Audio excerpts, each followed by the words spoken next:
Joining us now, Jessie Jane Duff. She's a senior fellow with the London Institute for Policy Research. She is also a retired U.S. Marine Corps gunnery sergeant.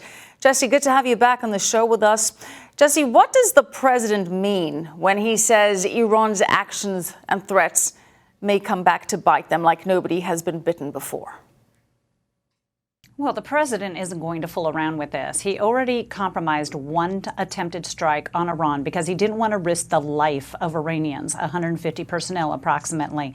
But make no mistake, that is not going to be something that he's probably going to consider again, because what Iran is doing now is making a direct threat towards the national security interests and the United States by stating that they're going to try to obtain nuclear weapons. This is critical. Make no mistake, we always knew this was what their ultimate goal was, and now they're trying to strong arm and break the backs of the Europeans to ensure that they comply with their wishes. Let's make no mistake, nobody has to listen to Iran. Iran has to comply with the world and delegating what the peace measures are that we want, because we do not want to have a nuclear war against the United States and Israel, and that would be their ultimate goal. Well, you know, it seems like it's a time game, because the Trump administration is hoping that these economic sanctions force Iran back to the negotiating table before it makes significant progress with its nuclear weapons program. If Iran does not take up the U.S. offer to come and talk and does seemingly continue to violate the deal, do you see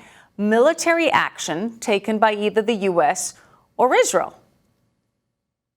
I expect that at some point there will be some form of preemptive strike against their facilities that are trying to have this weapons-grade uranium for a nuclear capability. I mean, make no mistake, we're watching them like a hawk.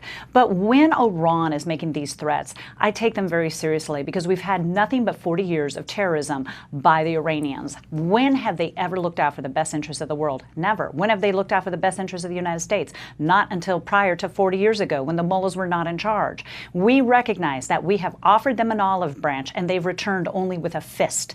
And that fist has been trying to hit the face of the United States multiple times, and they've gotten pretty darn close. At some point, we cannot afford to be struck. And, you know, you have to wonder, Jessie, why the U.S.'s allies are not joining the U.S. in pushing Iran to the negotiating table by going ahead with those snapback sanctions, which are the provision when Iran violates the deal. Jessie, thank you so much. Appreciate it. Jessie Jane Duff. Thank you.